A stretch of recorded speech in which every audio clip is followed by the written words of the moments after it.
start. Please note that this meeting is being recorded by the Town Council and where possible live streamed on YouTube. Please note the recording device is sensitive and live stream may be recorded by third parties. So do not say anything you do not want recorded. If necessary, I will direct all recording in the room and the live stream to be stopped. But generally, I want to avoid doing that. So we will normally record everything except any item taken in closed session. Members of the public may also make their own recordings, but must follow our rules for doing so, including stopping recording when requested. Whilst we do not accept anonymous speaking at the public forum, members of the public who wish to speak but do not want their name published must please indicate this before saying your piece. Thank you. Item 1 on the agenda, apologies for absence. Councillor Cox and Councillor Martin. Thank you. Item 2, declarations of interest and request for dispensation. Anyone? No? Okay. Minutes of the previous meeting, to approve the minutes of the meeting held on the 18th of November 2024. Can I have a proposal and a seconder that I might sign these to the true record, please? Councillor Andre and Councillor Brown. Thank you. All those in favour, please show. Thank you very much.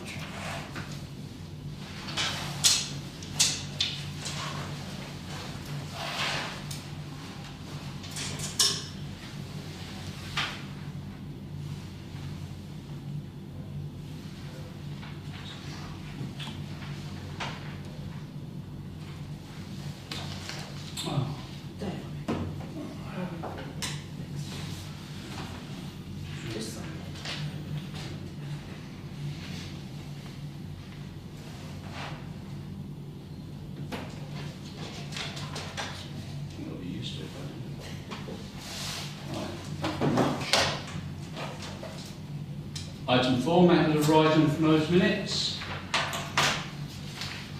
On the 18th. 132, please.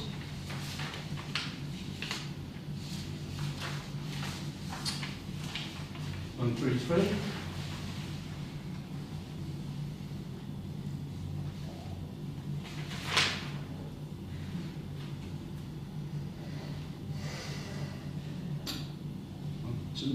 One, three, four.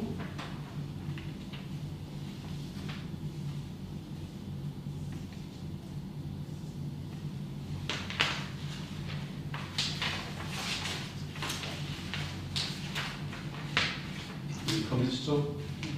135. That's it. Thank you.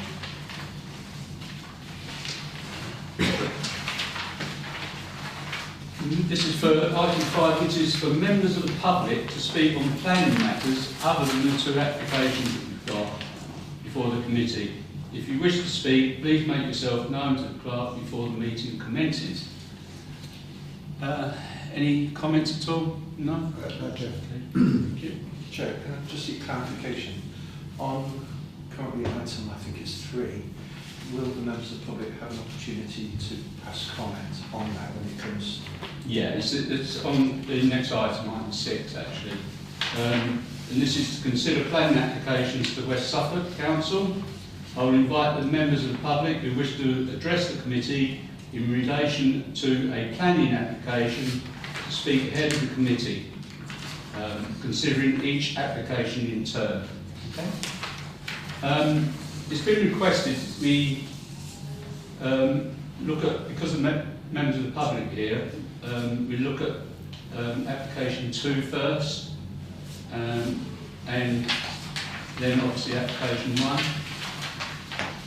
Is any members got any objection to that, to moving it to the first one? No? Okay. Right, application 2, which is DC 24-1553 TPO. Oh, sorry, wrong one. Application 2, DC 24-1461 FUL, small a, 7 dwellings, Small b, associated access road, parking and alterations to existing vehicular access. And this is Mr. T. Henry, that links Withersfield Road. And these are 7 chalet bungalows.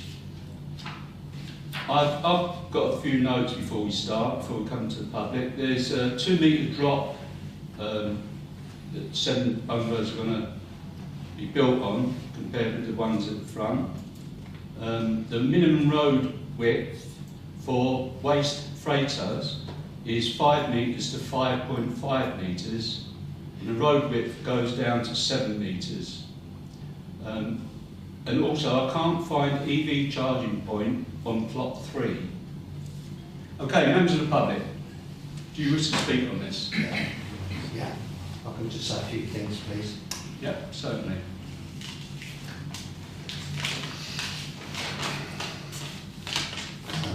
Basically, I've got a few concerns about this site. I live nearby. The first being, I think the site is overdeveloped. The proposed site is overdeveloped. The new houses are not in keeping with the existing bungalows along the front of Withersfield Road.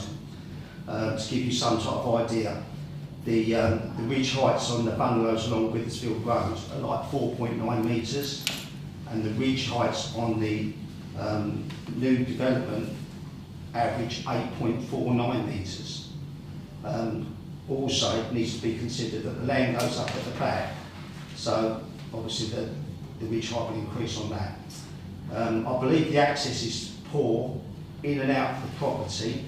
My concerns also are for the bridge, which I think is too narrow, and that wouldn't take the weight of possibly concrete lorries like 22 tonne, which they weigh.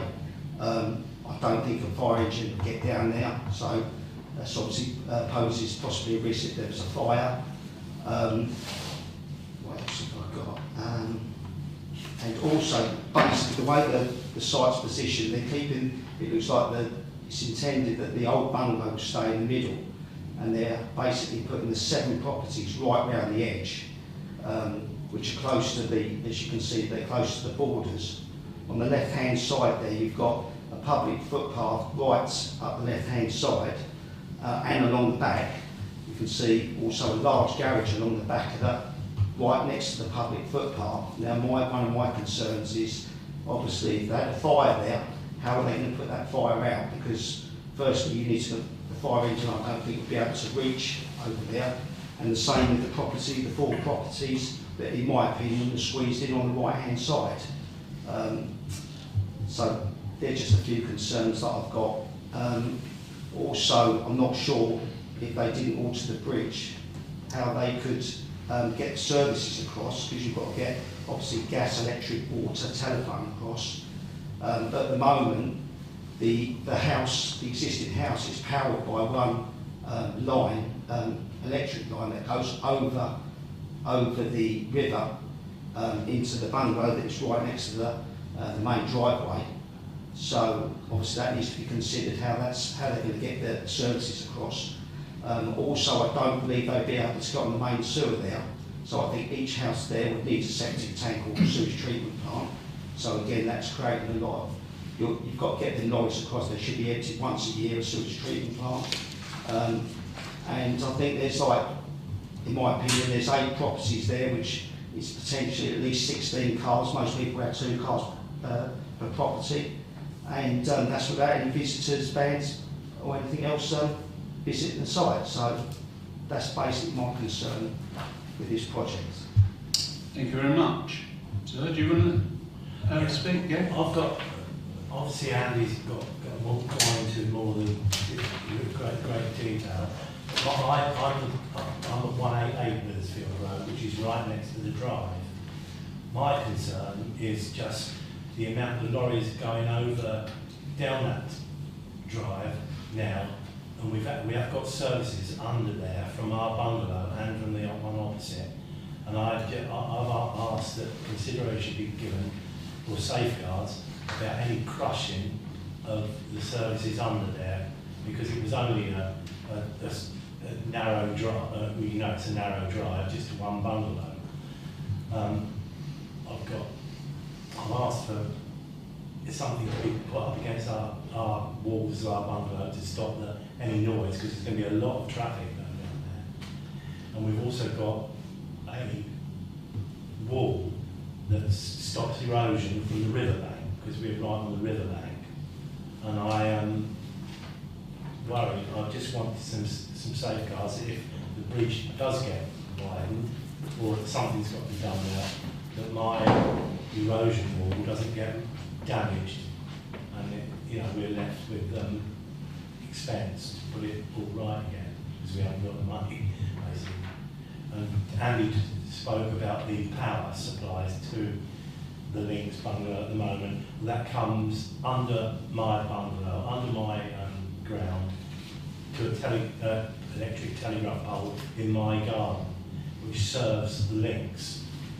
So that is the only way that the power and telephones get over there. It goes under my garden, and then it goes overhead from the pole in my garden. Okay, thank you very much.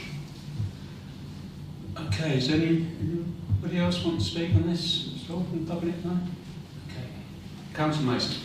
Thank you. I'm going to be touching on many of the points the residents have already raised. I would like to start off by saying that I support the notion that the owner of this property has every right to develop it in some form or in some way, should he choose to want to put additional houses on. I think the issues that were raised about services would need to be resolved, and I don't think the planning application actually covers those in any way sufficient detail.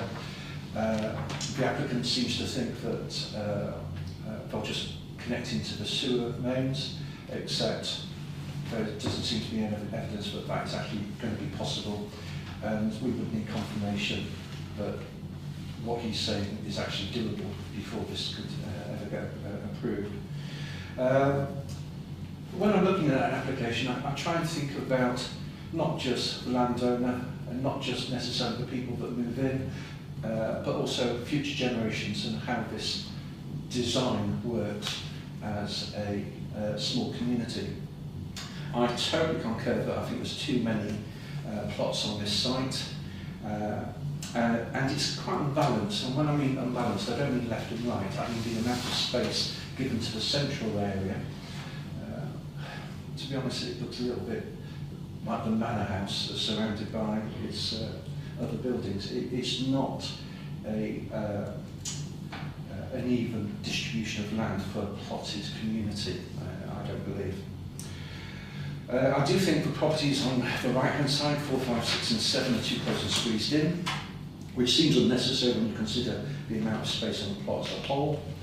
And I think, as I say, it's quite visually unappealing and not well proportioned. Can I also say the orientation of the buildings has resulted in some strange elevations viewable from the roadway. Can I ask you to pull up 22.025.7?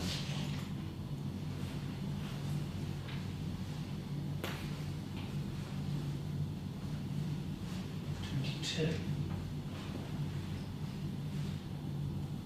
I got it off the portal, and that was the code that was on the portal. What's the name of the document? I'm just trying to think. Let's do plot 3. So if you can find plot 3.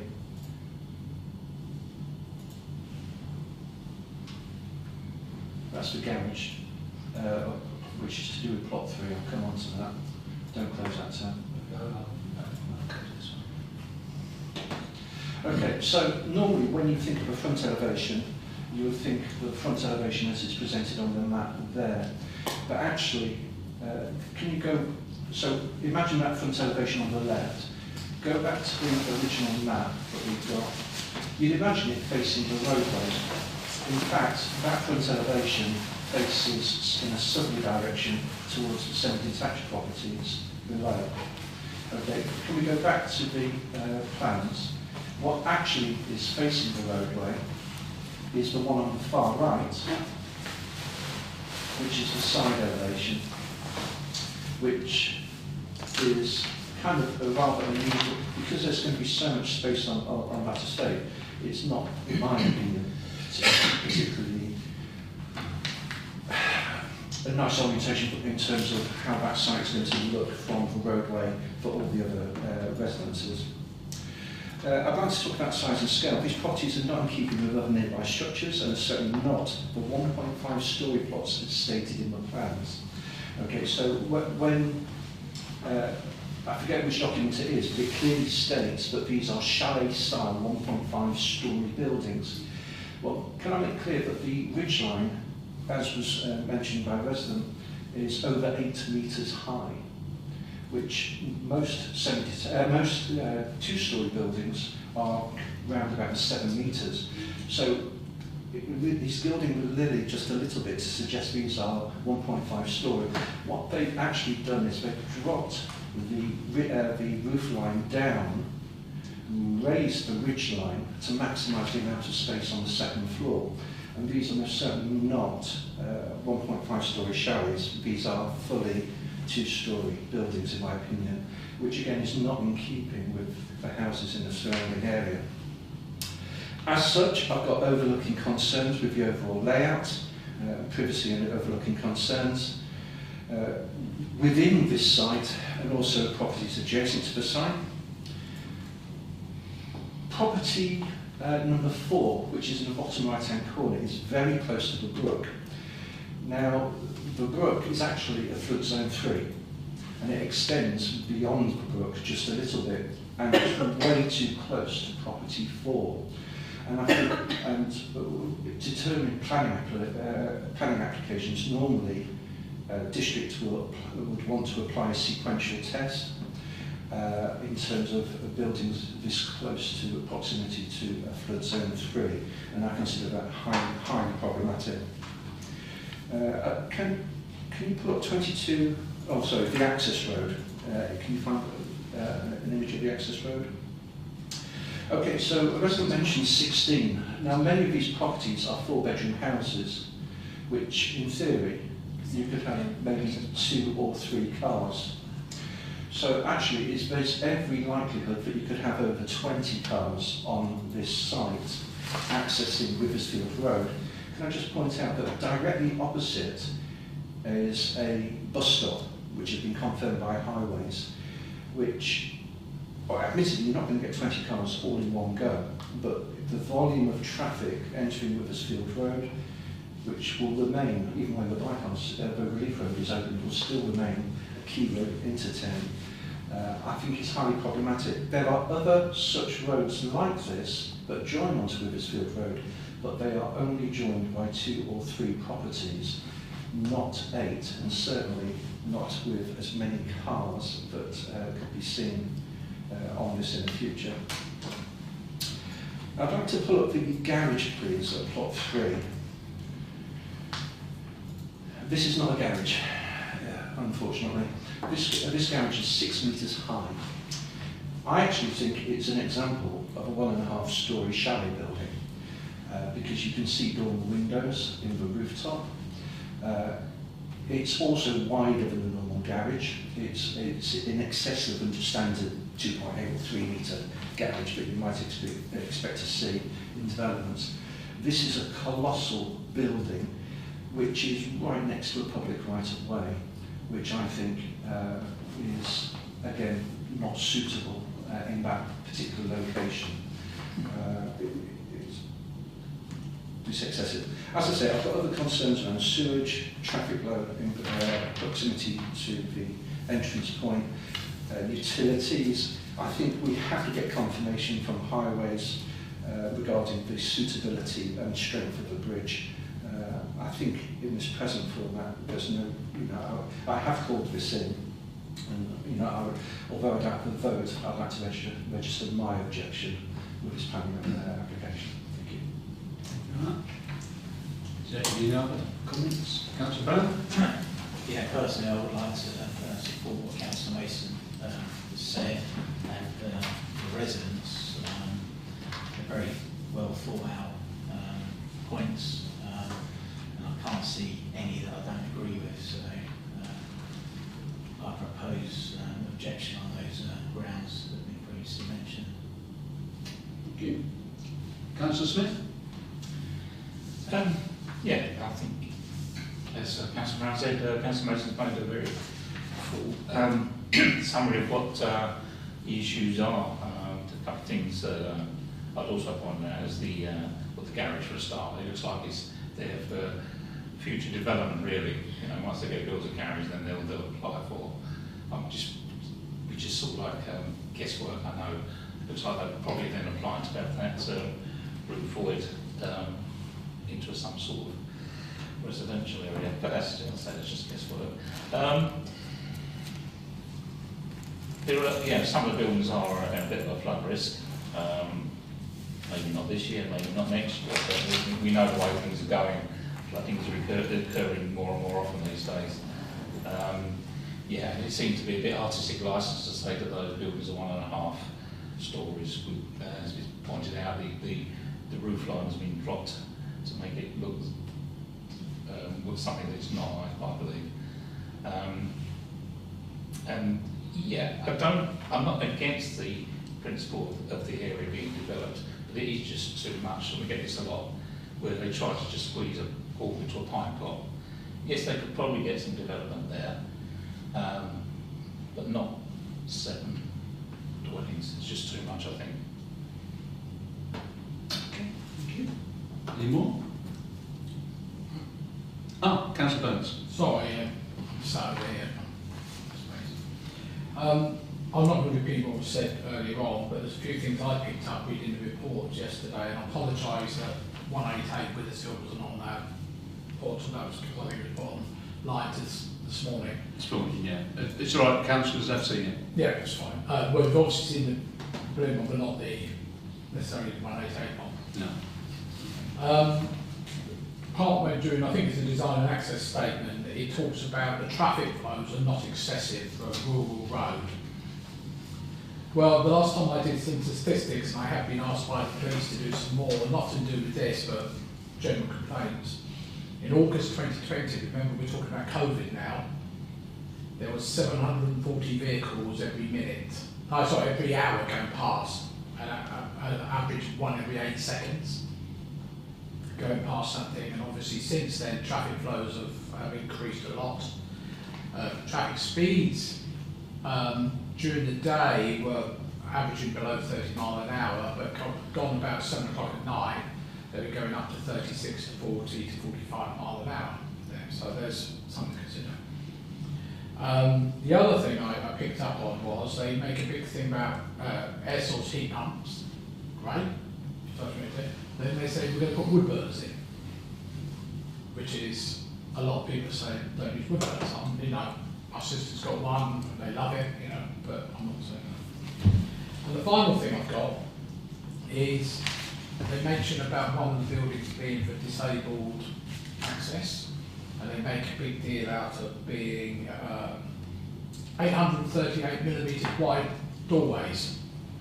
Well, the legal minimum is 840. With a recommendation of 900. So they're not exactly producing a disabled doorway, they're producing something you're just going to get a wheelchair through, but to get out any sort of mobility, electric one, what I'm going to say. I think there's licences here that are not properly being investigated in terms of, give us some real facts. Yeah. So I just mention that. Thank you very much. Councillor Smith. There's one other thing that it mentions, the refuse collection. Doesn't seem to be any terms for a vehicle, collection vehicle, unless they're going to drag all the bins to the entrance of the site, and then you're going to have, I don't know, how many bins, 20, 30 bins lined up in the access road, which is not practical, is it? Okay.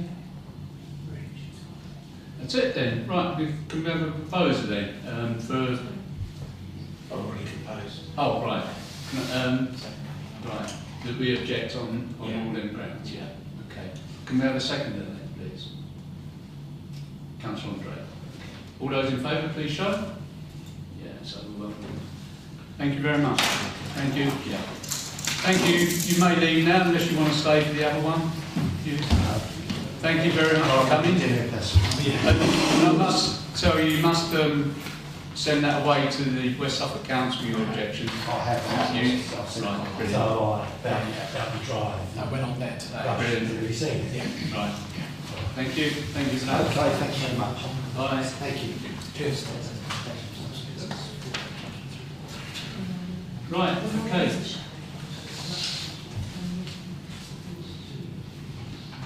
Okay, right, back to number 1 now.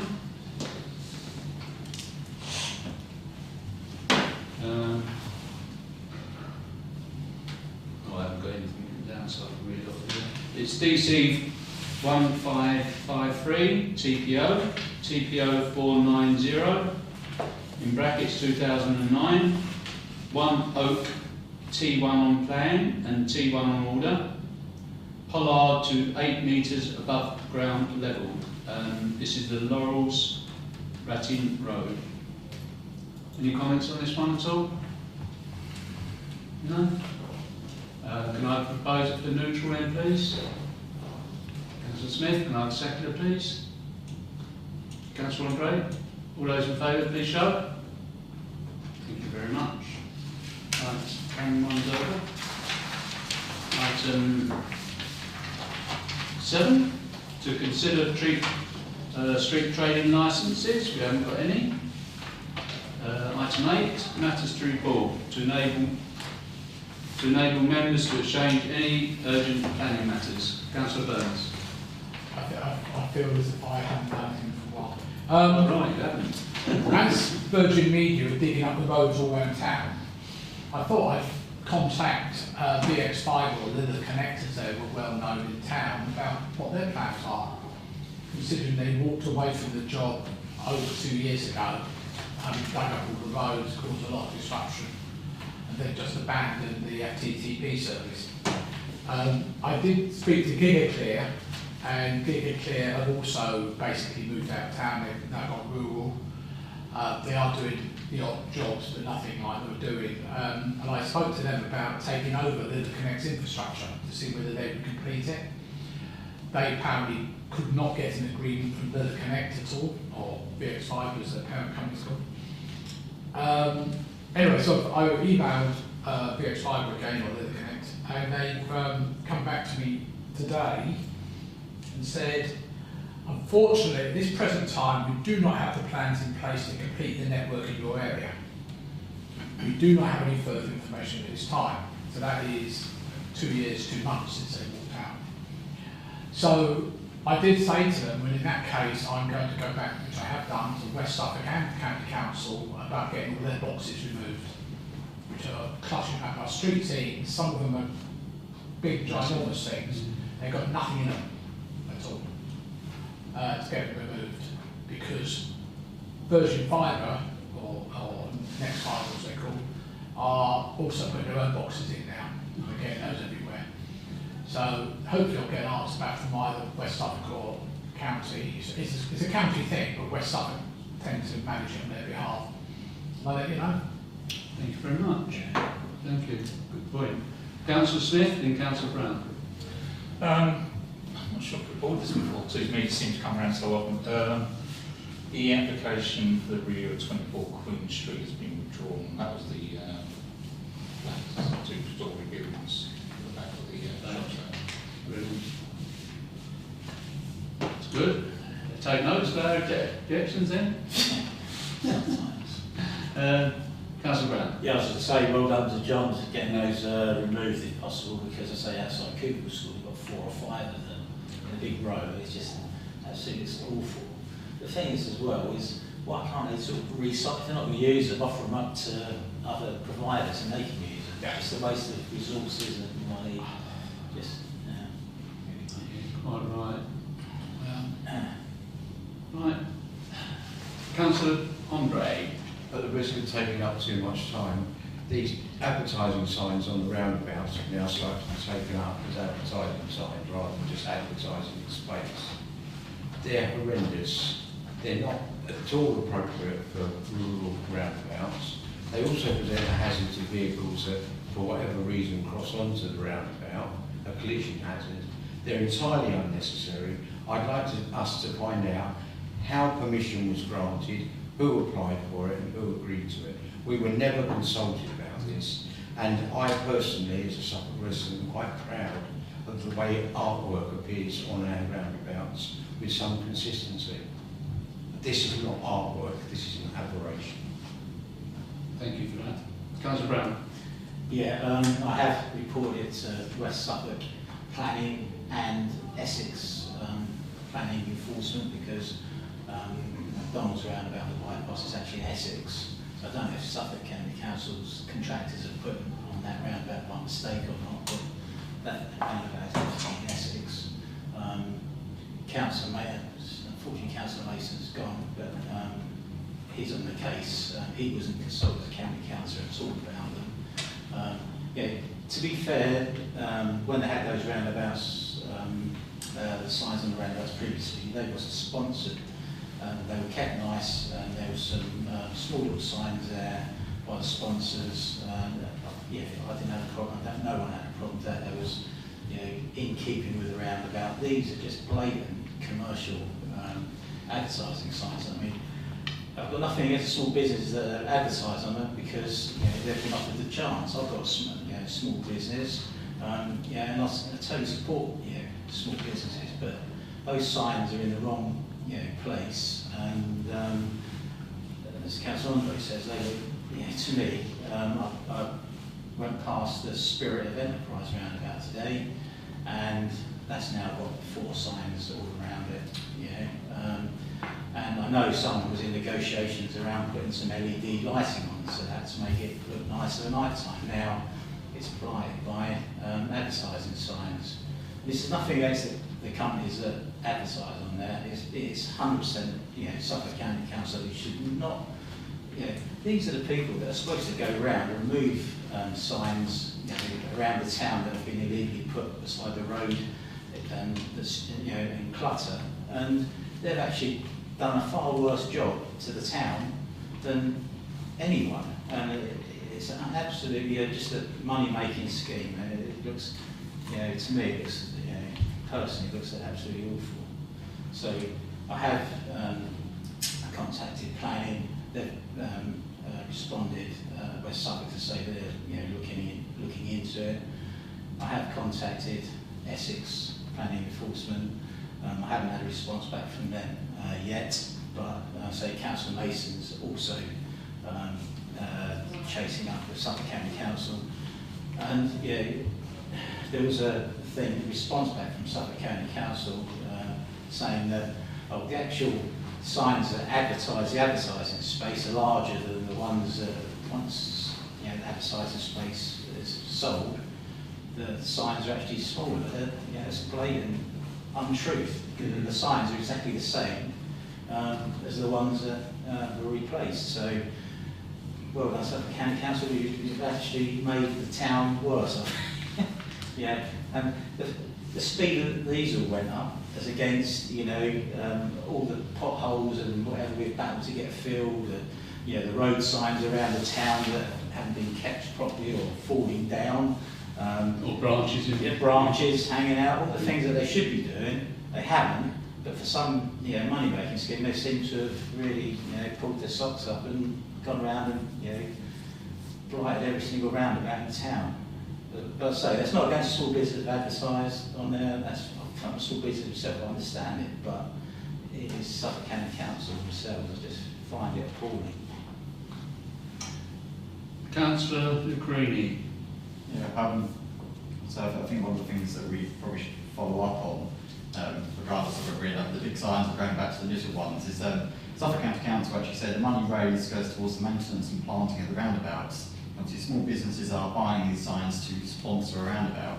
So I think it would be worthwhile us making sure that Suffolk County Council actually spend the money on our roundabouts in Haverhill, and this money doesn't just disappear off to Ipswich.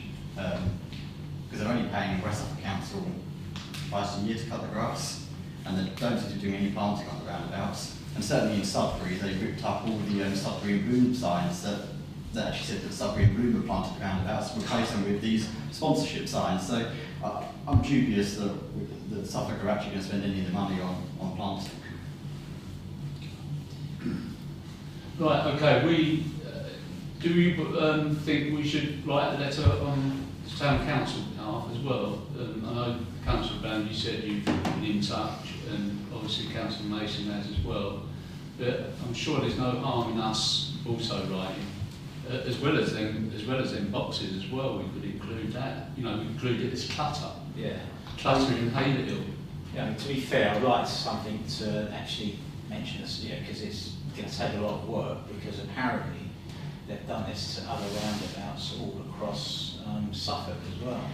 But I bet if a five on the fact that the Wolf roundabout or the roundabout depicting the martyrdom of King Edward in Bury St Edmunds won't be having those signs on there, because Bury Society won't have it at all. And it just seems that they've come to Haverhill because they think we're soft touch for some reason.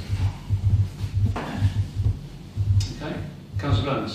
I was going to ask that if you're going to write a letter, would it be worthwhile, as it's a county-wide problem, going through South? Can do. I was thinking it was obviously the portfolio holder for highways is responsible for that. Yeah. The county council engaged a private marketing company to take on selling the spaces, the sponsorship, because we talked to them when we were looking at Haverhill in Bloom. We were just simply asking permission, and the response came back is that no, we sell the space, we don't let In Bloom put stuff up, you can pay for it. So we were going to look after those roundabouts as a bit of wild space, etc. Because I think Councillor Mason's been in contact with Councillor West, who is the portfolio. Yeah, so trying to seek some information from Suffolk County Council again. And that's the other thing, there was no consultation with us, even the county councillors. West Suffolk don't seem to know anything about it, and they're the people that maintain the roundabouts. So, yeah, absolutely appalling. So it's mostly the cabinet then? Pardon? It's mostly that talks about the cabinet. I wouldn't be told the convinced. council. I wouldn't be convinced because the council's palmed it off onto a private marketing company, and I thought that's the last the county council have heard of it. You just get payment back in, I guess. Yeah. But that's the appalling thing, there's just been no consultation, they haven't talked to the towns, they've just basically seen that we can make some money here, and that's it. Right, okay, Vicky, you got that? Yeah. Can I have a proposal then? We do that, we write a letter about clutter in Haverhill. Yeah, proposed Councillor Brown, seconded by Councillor Andre. All those in favour, please show. Yeah, that's carried. Right, thank you for that. Item 9, date of next meeting, which is the 16th of December. Thank you everyone for attending. Thanks Vicky. And the time is 37. No, 38, sorry. 7